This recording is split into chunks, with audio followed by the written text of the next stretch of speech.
പിതാവിൻ്റെയും പുത്രൻ്റെയും പരിശുദ്ധാത്മാവിൻ്റെയും നാമത്തിൽ ആമേൻ. ഇന്ന് ഏപ്രിൽ 1 ചൊവ്വാഴ്ച.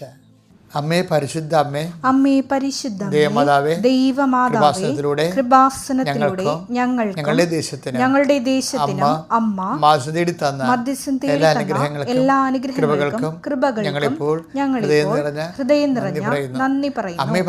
അമ്മേ പരിശുദ്ധമ്മേ, ദൈവമാതാവേ, 2004 ഡിസംബർ 7 ഉച്ചകഴിഞ്ഞ് 2:30 കൃപാസനത്തിൽ സംഭവിച്ച അമ്മയുടെ പ്രത്യക്ഷപ്പെടലിനെ തിരുസഭയ്ക്ക് സമർപ്പിച്ചിരിക്കുന്ന പഠനരേഖകളുടെ മേൽ സഭാത്മകമായ പഠനം ആരംഭിക്കുവാൻ ഞങ്ങൾ താഴ്മയോടെ പ്രാർത്ഥിക്കുന്നു. അമ്മേ പരിശുദ്ധമേ, ഭൂസ്വർലോകങ്ങൾ രാജ്ഞിയായ അങ്ങയ്ക്ക് ഭൗമ സംരക്ഷണത്തിനായി പ്രപഞ്ചപ്രകൃതിയെ തന്നെ തിരുസഭ പ്രതിഷ്ഠിക്കുവാൻ ഈ പ്രത്യക്ഷീകരണം വഴി ഇടയാക്കണമേ. പരിശുദ്ധ അമ്മേ, ജപമാല മാതാവേ, സകല കൃപാസനം പ്രാർത്ഥനകളോടും ചേർത്ത് ഞങ്ങളിപ്പോൾ പ്രാർത്ഥിക്കുന്ന ഈ കുടുംബത്തിന്റെ പ്രത്യേക നിയോഗം പരമക്കളെ.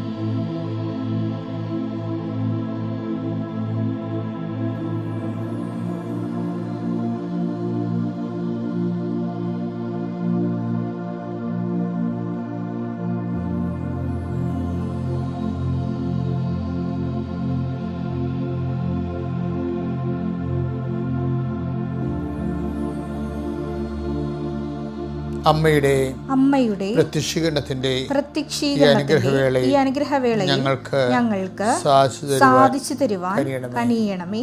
ആമേൻ. വിശ്വാസ പ്രമാണം. സർവശക്തനായ പിതാവും ആകാശത്തിന്റെയും ഭൂമിയുടെയും സൃഷ്ടാവുമായ ദൈവത്തിൽ ഞാൻ വിശ്വസിക്കുന്നു. അവിടുത്തെ ഏകപുത്രനും ഞങ്ങളുടെ കർത്താവുമായ ഈശോമിശിഹായിലും ഞാൻ വിശ്വസിക്കുന്നു. ഈ പുത്രൻ പരിശുദ്ധാത്മാവിനാൽ ഗർഭസ്ഥനായി കന്യകാമറിയത്തിൽ നിന്ന് പിറന്ന് പൊന്തിയോസ് പീലാത്തോസിന്റെ കാലത്ത് പീഡകൾ സഹിച്ച് കുരിശിൽ തറയ്ക്കപ്പെട്ട് മരിച്ച് അടക്കപ്പെട്ട് പാതാളങ്ങളിൽ ഇറങ്ങി മരിച്ചവരുടെ ഇടയിൽ നിന്ന് 3-ാം നാൾ ഉയർത്ത് സ്വർഗത്തിലേക്ക് എഴുന്നള്ളി സർവശക്തിയുള്ള പിതാവായ ദൈവത്തിന്റെ വലതുഭാഗത്തിരിക്കുന്നു. അവിടെ നിന്ന് ജീവിക്കുന്നവരെയും മരിച്ചവരെയും വിധിക്കുവാൻ വരുമെന്നും ഞാൻ വിശ്വസിക്കുന്നു. പരിശുദ്ധാത്മാവിലും ഞാൻ വിശ്വസിക്കുന്നു. വിശുദ്ധ കത്തോലിക്കാ സഭയിലും പുണ്യവാന്മാരുടെ ഐക്യത്തിലും പാപങ്ങളുടെ മോചനത്തിലും ശരീരത്തിന്റെ ഉയർപ്പിലും നിത്യമായ ജീവിതത്തിലും ഞാൻ വിശ്വസിക്കുന്നു. ആമേൻ. സ്വർഗ്ഗസ്ഥനായ ഞങ്ങളുടെ പിതാവേ, അങ്ങയുടെ നാമം പൂജിതമാകണമേ. അങ്ങയുടെ രാജ്യം വരണമേ. അങ്ങയുടെ തിരുമനസ് സ്വർഗത്തിലെ പോലെ ഭൂമിയിലും ആകണമേ. അന്നു വേണ്ടുന്ന ആഹാരം ഇന്ന് ഞങ്ങൾക്ക് തരണമേ. ഞങ്ങളോട് തെറ്റ് ചെയ്യുന്നവരോട് ഞങ്ങൾ ക്ഷമിക്കുന്നത് പോലെ ഞങ്ങളുടെ തെറ്റുകൾ ഞങ്ങളോടും ക്ഷമിക്കണമേ. ഞങ്ങളെ പ്രലോഭനത്തിൽ ഉൾപ്പെടുത്തരുതേ, തിന്മയിൽ ഞങ്ങൾ രക്ഷിക്കണമേ. ആമേൻ. നന്മ നിറഞ്ഞ മറിയമേ, സ്വസ്തി. കർത്താവ് അങ്ങയുടെ കൂടെ സ്ത്രീകളിൽ അങ്ങ് അനുഗ്രഹിക്കപ്പെട്ടവളാകുന്നു. അങ്ങയുടെ ഉദരത്തിൻ ഫലമായി ഈശോ അനുഗ്രഹിക്കപ്പെട്ടവനാകുന്നു. പരിശുദ്ധ മറിയമേ, തമ്പുരാന്റെ അമ്മേ, പാപികളായ ഞങ്ങൾക്ക് വേണ്ടി ഇപ്പോഴും ഞങ്ങളുടെ മരണസമയത്തും തമ്പുരാനോട് അപേക്ഷിക്കണമേ. ആമേൻ. എൻ്റെ പ്രിയപ്പെട്ടവരെ, നമ്മൾ കർത്താവിൻ്റെ തിരുസന്നിധിയിലെ ഒരു പുതിയ മാസം ആരംഭിക്കാൻ കർത്താവിൻ്റെ ഉന്നതമായ നാമത്തിന് സ്തോത്രം ചെയ്യുന്നു. കർത്താവിൻ്റെ വിശുദ്ധ പൗരോഹിത്യത്തെ മഹത്വപ്പെടുത്തണമേ. കർത്താവ് സഭയിലുള്ള സാന്നിധ്യം നീ പ്രകടമാക്കണമേ. 39 വർഷം ഞാൻ അർപ്പിച്ച കൃപാനയുടെ യോഗ്യതയാണ് കൃപാസനത്താറെ ജീവനോടെ പ്രത്യക്ഷപ്പെട്ട പരിശുദ്ധ അമ്മയുടെ മാധ്യസ്ഥതയിലെ കൃപാസനത്താറെ നടന്നിട്ടുള്ള 10,000-കണക്കിന് ആരാധന ശക്തിയാൽ ഈ പ്രാർത്ഥനയിൽ പങ്കെടുക്കുന്ന മക്കളുടെ കുടുംബത്തെ ആശീർവദിക്കുന്നു. നിങ്ങളെ ഓരോരുത്തരെയും ആശീർവദിക്കുന്നു. കർത്താവെ, നിങ്ങളുടെ യാത്രകൾ, ഇന്നത്തെ ജോലികൾ, ഇന്നത്തെ സംരംഭങ്ങൾ കർത്താവ് ആശീർവദിക്കട്ടെ. നിങ്ങൾ ഏത് വിഷയത്തിനാണ് ഏറ്റവും കൂടുതൽ സങ്കടപ്പെടുന്നത്, ആ വിഷയത്തിനുമ്പോൾ ദൈവിക തീരുമാനം ഉണ്ടാകുക. നിൻ്റെ കഴിവിനേക്കാൾ ഉപരി ദൈവത്തിൻ്റെ കൃപ അതിൽ പ്രവർത്തിക്കട്ടെ. ദൈവമേ, സാമ്പത്തികം വരയുന്നവരുണ്ട് ഈശോയെ. സാമ്പത്തിക ഭാരങ്ങൾ കൊണ്ട് കർത്താവേ, ഒത്തിരി ഒന്നല്ല പലതരത്തിലുള്ള ആശങ്കകൾ കൊണ്ട് മനസ്സ് മടുത്തവരുണ്ട് ഈശോയെ. കർത്താവ് അവരെ നീ ആശീർവദിക്കണമെന്ന് പ്രാർത്ഥി, പുതിയ വഴിയുടെ കാണിക്കണേ ഈശോയെ. മക്കള് വഴിപിഴച്ച് പോയതിൽ സങ്കടപ്പെട്ട് കുടുംബം ജീർണിച്ചിരിക്കുന്നവരുണ്ട് ഈശോയെ. ജീർണിച്ച കുടുംബത്തിൽ നിന്ന് എങ്ങനെയെങ്കിലും ചാടി ഇറങ്ങിപ്പോയാൽ മതി അച്ഛാ, പുറത്തൊന്നും കുഴപ്പമില്ല അച്ഛാ, എന്ത് സന്തോഷമാണ്. ഞാൻ എൻ്റെ വീടിൻ്റെ അകത്തോട്ട് കയറുമ്പോഴാണ് എല്ലാ പിശാചും ഒരുമിച്ച് കയറും എന്നെ പോലെ. എനിക്ക് വീട്ടിൽ കയറാൻ പോലും തോന്നണില്ലെന്ന് പറയും സങ്കടപ്പെട്ട് നിലവിളിക്കുന്നവരുണ്ട്. കർത്താവേ, നീ അവരെ സന്ധിക്കണമേ എന്ന് പ്രാർത്ഥിക്കുന്നു. കർത്താവേ, മനുഷ്യനെ കൊണ്ട് പരിഹരിക്കാൻ പറ്റാത്ത അവസ്ഥ ഉണ്ട് ഈശോയെ. എല്ലാം ഒക്കെ ഉണ്ട് ഈശോയെ, പക്ഷെ സമാധാനമില്ല, സന്ധിപ്പുമില്ല. സങ്കടം കൊണ്ട് വിഷമം നിറഞ്ഞ് വിഷമിച്ചിരിക്കുന്നുണ്ട് ഈശോയെ. എൻ്റെ കർത്താവിൻ്റെ ഉന്നതമായ നാമത്തിൽ, സഭയുടെ അധികാരത്തിൽ, കുരിശിൻ്റെ അടയാളത്തിൽ, ദൈവശക്തിയാൽ നിൻ്റെ യാത്രയെ ആശീർവദിക്കുന്നു. നിൻ്റെ പരീക്ഷകളുടെ റിസൾട്ട് വരാൻ നേരത്തെ കർത്താവ് നിൻ്റെ ആശങ്കകൾ കർത്താവെ ദൂരീകരിക്കാൻ വേണ്ടി ദൈവത്തിൻ്റെ കരുണ റിസൾട്ട് പ്രതിഫലിപ്പിക്കാൻ ഇടയാക്കണം പ്രാർത്ഥിക്കുന്നു. എൻ്റെ കർത്താവിൻ്റെ ഉന്നതമായ നാമത്തിൽ, സഭയുടെ അധികാരത്തിൽ, കുരിശിൻ്റെ അടയാളത്തിൽ, ദൈവശക്തിയാൽ നീ ആശീർവദിക്കപ്പെടട്ടെ. കർത്താവ് നിത്യരോഗികൾ, നിത്യകിടപ്പുകാർ, ജീവിതത്തിൽ നിരാശയോടെ കാണുന്നവർ, കർത്താവെ ബൈസ്റ്റാൻഡേഴ്സായിട്ട് നിൽക്കുന്നവരുണ്ട്, കർത്താവ് രോഗികളെ ശുശ്രൂഷിക്കുന്നവരുണ്ട്. അത് കാരണം ഒരിടത്തും പോകാൻ പറ്റണില്ലല്ലോ, തങ്ങളുടെ ജീവിതം തളച്ചിട്ട് പോയല്ലോ, ജീവിതം തീർന്നല്ലോ, അവർക്ക് ജീവിതമുണ്ട്, ഇവർക്ക് ജീവിതമുണ്ട്, എനിക്ക് മാത്രമില്ലെന്ന് ഓർത്തുകൊണ്ട് സങ്കടപ്പെടുന്നവരെ കർത്താവെ, അവരെ നീ പൂർണ്ണമായിട്ട് ഏറ്റെടുക്കണം പ്രാർത്ഥിക്കുന്നു. അവരുടെ കാലിൽ നടന്നാൽ കർത്താവെ അവരെ കയറി വരത്തില്ല, അവർ നീ എടുത്തുകൊണ്ട് നടക്കണമെന്ന് പ്രാർത്ഥിക്കുന്നു. എൻ്റെ കർത്താവിൻ്റെ ഉന്നതമായ നാമത്തിൽ, സഭയുടെ അധികാരത്തിൽ, കുരിശടയാളത്തിൽ മക്കളില്ലാത്തവരും, വിവാഹം ഒത്തുവരാത്തവരും, ജീവിത പങ്കാളിയെ കിട്ടാത്തവരുണ്ട് ഈശോയെ. 10-40 വയസ്സ് 35 വർഷം കഴിഞ്ഞാലും ജീവിത പങ്കാളിയെ കണ്ടെത്താൻ കഴിയാത്തവർ, അത് ഭയങ്കര ദാരുണമായ ഒരു അവസ്ഥ, ദുരന്തമായിട്ട് സമൂഹത്തിൽ തുടരുകയാണ് ഈശോയെ. ജീവിത പങ്കാളിയെ കിട്ടാത്തവർക്ക് ജീവിത പങ്കാളിയെ കിട്ടാൻ വേണ്ടി പരിശുദ്ധ ദേവമാതാവിന്റെ നാമത്തെ അവരെ മാധ്യസ്ഥ അവരെ ഈശോ നാമത്തെ പ്രാർത്ഥിക്കുന്നു. Lord Jesus Christ, pour out your spirit, touch with the fire of finger, soak with the precious blood, Lord infuse your spirit, Lord infuse your spirit of power and grace. എൻ്റെ ജീവിതത്തിൽ കുറച്ച് അബദ്ധങ്ങളൊക്കെ സംഭവിച്ചിട്ടുണ്ട്.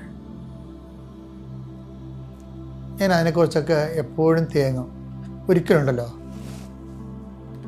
ഒരു അമ്പലപ്പുഴയിരിക്കുമ്പോൾ ഒരു വലിയ, അപ്പോൾ ആൾക്കാരെപ്പോഴും ഇങ്ങനെ ഇടിച്ചു കുത്തുന്ന ഇന്നത്തെ പോലെ കൃപാസനം പോലെ ചിട്ടയൊന്നുമില്ല.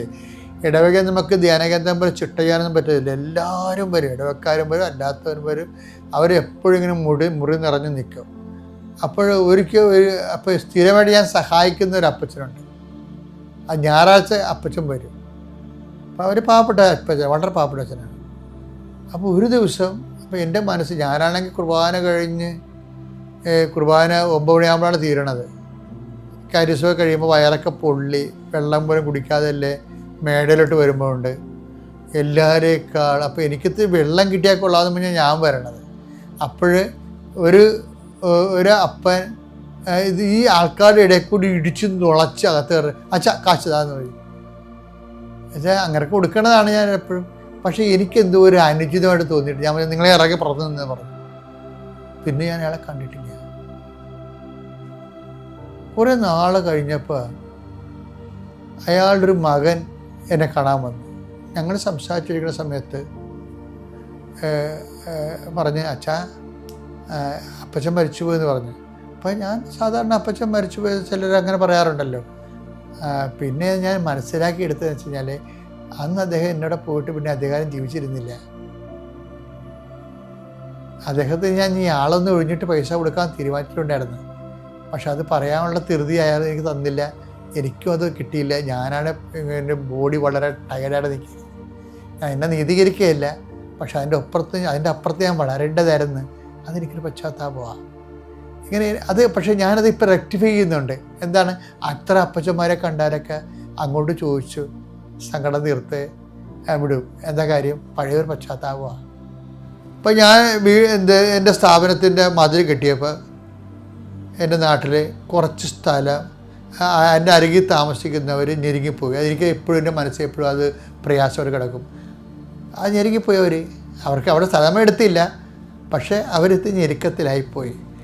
അപ്പോൾ നീതിയാണ് നമ്മൾ ചെയ്തത്, പക്ഷേ പറഞ്ഞിട്ട് കാര്യമില്ല, കരുണയില്ല അവിടെ. അപ്പോൾ ഞാൻ എന്ത് ചെയ്യും, ഇപ്പോൾ എനിക്കിപ്പോൾ ഒരു അവസരം വരുന്നുണ്ട് അവരെ ഒന്ന് സന്ധിക്കാൻ വേണ്ടി. അപ്പോൾ ഞാനത് റെക്ടിഫൈ ചെയ്യും. ഞാൻ ജീവിച്ചിരിക്കുമ്പോൾ തന്നെ അത് പരിഹാരം ഉണ്ടാക്കും. അപ്പോൾ ഈ ശുഭത്തിൻ്റെ ഗുണം അതാണ്. ഇപ്പം നമ്മളിങ്ങനെ പ്രസംഗിക്കുക മാത്രമല്ല, നമ്മൾ തന്നെ കണ്ണാടി ഒന്ന് നേരെ തിരിച്ച് വെക്കുമ്പോൾ അതുപോലെ തന്നെ നമുക്ക് മനസ്സിലാവും ഇന്ന കാര്യങ്ങൾക്ക് നമുക്ക് തെറ്റുകൾ. നോൻപ് കാലം അങ്ങനെ ഒരു തീരുമാനം എടുക്കേണ്ട ഒരു കാലമാണ്. ഇന്ന് കഴിഞ്ഞ കാലങ്ങളിൽ എവിടെയെങ്കിലും കരുണ കുറഞ്ഞു പോയിട്ടുണ്ടെങ്കിൽ അത് ശുഭമാണ്. നമ്മുടെ ജീവിതമേ നിത്യത വരെ എത്തുമ്പോൾ മാത്രമേ ശുഭമെന്ന് പറയാൻ പറ്റത്തുള്ളൂ. എല്ലാം നല്ലതായിരിക്കണം ദൈവം കണ്ടു എന്ന് പറയണമെങ്കിലേ, എൻ്റെ പിതാവിനാൽ അനുഗ്രഹീതരെ വരുവിൻ, ലോകസ്ഥാപനം ഒരുക്കിയിരിക്കുന്ന രാജ്യം കൈവശമായിക്കൊള്ളൂ എന്ന് പറയുമ്പോൾ മാത്രമേ ശുഭമാകത്തുള്ളൂ. അപ്പോൾ ക്രിസ്ത്യാനിയുടെ ജീവിതം അങ്ങനെയാണ്. കാര്യം എന്താണ്? ക്രിസ്തു നിത്യതയ്ക്ക് വേണ്ടി കൂടിയാണ്. ഈ ജീവിതത്തിന് വേണ്ടി മാത്രമാണെങ്കിൽ നമുക്ക് ക്രിസ്തുവിൻ്റെ ആവശ്യമില്ല ശരിക്കും പറഞ്ഞാൽ. അതുകൊണ്ട് പൗരസ്ത്യ ചോദിക്കണത് എന്താണെന്ന് പറയാം, 1 കൊരിന്ത്യർ 15:19 ഈ ജീവിതത്തിന് വേണ്ടി മാത്രം ഈ ജീവിതത്തിന് വേണ്ടി മാത്രം ക്രിസ്തുവിൽ പ്രത്യാശ വച്ചിട്ടുള്ളവരാണെങ്കിൽ നമ്മൾ എല്ലാ മനുഷ്യരെയുംകാൾ നിർഭാഗ്യരാണ്. അപ്പോൾ തന്നെ നിങ്ങൾക്ക് വ്യത്യാസം മനസ്സിലായില്ലേ?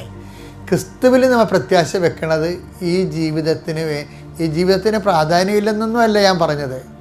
ഈ ജീവിതത്തിന് അതിൻ്റെതായുള്ള പ്രാധാന്യമുണ്ട്. പക്ഷേ ക്രിസ്തുവിൽ നമ്മൾ പ്രത്യാശ വെക്കണത് ഈ ജീവിതത്തിന് വേണ്ടി മാത്രമല്ല, പിന്നെ എന്താണ്? നിത്യജീവിതത്തിന് വേണ്ടിയാണ്. ഈ നിത്യജീവിതം, ഇപ്പം ഞാൻ മാതാവിനെ പ്രത്യക്ഷീകരണം നേരെ കണ്ട ആളാണ്. അപ്പോൾ നിത്യജീവിതം എന്താണെന്ന് അതിനെക്കുറിച്ച്, നിത്യജീവിതത്തിന് ശേഷം മനുഷ്യൻ എങ്ങനെ ഇരിക്കുന്നതിനെക്കുറിച്ചൊക്കെ എനിക്കും ഒരു ധാരണയുണ്ട് ആ വിഷയത്തിൽ. അപ്പോൾ അതുപോലെ തന്നെ ഈ ക്രിസ്തുവിൻ്റെ കൂടെ നമ്മൾ നിത്യതയിൽ സ്വർഗീയ ശരീരങ്ങൾ പ്രാപിച്ച് കർത്താവിൻ്റെ നിത്യസന്തോഷത്തെ പ്രവേശിക്കുക മാത്രമേ ശുഭമാകത്തുള്ളൂ. മനസ്സിലായില്ലേ? അപ്പോഴാണ് ദൈവം പറയണത് എല്ലാം നല്ലതെന്ന് കണ്ടെന്ന് പറയണത്. കാര്യം അപ്പോഴാണ് അതുകൊണ്ടാണ് ഈ ജീവിതത്തിൽ സുവിശേഷപരമായിട്ട് ശുഭമാകാത്ത കാര്യങ്ങളെല്ലാം നമ്മൾ ആക്കാൻ വേണ്ടി ശ്രമിക്കണം. അത് മറ്റുള്ളവരുടെ ജീവിതമായാലും നമ്മളുടെ ജീവിതമായാലും എപ്പോഴും അതായത് ഒന്നും കടങ്ങൾ ഉണ്ടാകാതിരിക്കാൻ നോക്കണം. ദൈവദൃശ്യനിധിയിൽ നമ്മൾ പിരിയുമ്പോൾ കടമുണ്ടാകരുത്. അത് നേരത്തെ കുട്ടി അതിനുള്ളൊരു ബോധപൂർവ്വ ശ്രമം ഉണ്ടാകണം. അപ്പോൾ സ്വർഗത്തെക്കുറിച്ചൊക്കെ ഉള്ള നിശ്ചയമുള്ളവരാണ് അതുപോലെ ബോധപൂർവ്വ ശ്രമം നടത്തേണ്ടത്. അപ്പം നോൻപ് കാലം ആകുമ്പോഴെങ്കിലും നിങ്ങൾക്ക് അതിനെക്കുറിച്ച് വ്യക്തത ഉണ്ടാകണമെന്നും ദൈവദൃശ്യത്തിന് കടമില്ലാത്ത രീതിയിൽ ഓരോ ദിവസവും പിരിയാൻ വേണ്ടി നിങ്ങൾ പ്രത്യേകം ശ്രദ്ധിച്ചാൽ വിശുദ്ധ താനേ ജീവിതത്തിലുണ്ടായിക്കൊള്ളും. അത്യപൂർവ ദൈവാനുഭവങ്ങൾ ഇനി നിങ്ങൾക്കും സ്വന്തം. ഈ യൂട്യൂബ് ചാനൽ ഇതുവരെ സബ്സ്ക്രൈബ് ചെയ്തിട്ടില്ലെങ്കിൽ ഇപ്പോൾ തന്നെ സബ്സ്ക്രൈബ് ചെയ്യുക. ഈ വീഡിയോ ഇപ്പോൾ തന്നെ നിങ്ങളുടെ സുഹൃത്തുക്കൾക്ക് ഷെയർ ചെയ്തുകൊണ്ട് കർത്താവിൻ്റെ പ്രേക്ഷിതരാകുക.